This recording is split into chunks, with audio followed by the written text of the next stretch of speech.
Hili ni tukio ambalo limebaki kuwa gumzo duniani kote, kama mfano wa hasira za papo hapo.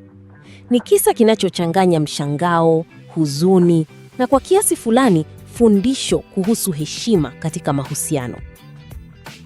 Ndoa ya dakika 3, rekodi ya dunia ya talaka ya haraka zaidi. Inasemekana ndoa ni hadi kifo kiwatenge, lakini kwa wanandoa hawa nchini Kuwait, ndoa iliisha kabla hata hawajatoka nje ya mlango wa mahakama. Mwaka 2019, baada ya kusaini mkataba wa ndoa mbele ya jaji, bibi harusi alijikwaa na kuanguka wakati wakiondoka. Badala ya bwana harusi kumsaidia, alimcheka na kumuita mjinga. Bibi harusi hakulia wala kunyamaza. Aligeuka pale pale, akarudi kwa jaji na kudai ndoa ivunjwe.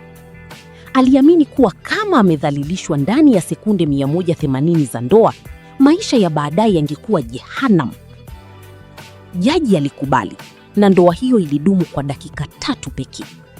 Hii imebaki kuwa ndoa fupi zaidi kuwahi kurekodiwa, ikitoa fundisho kuwa heshima ni muhimu kuliko pete.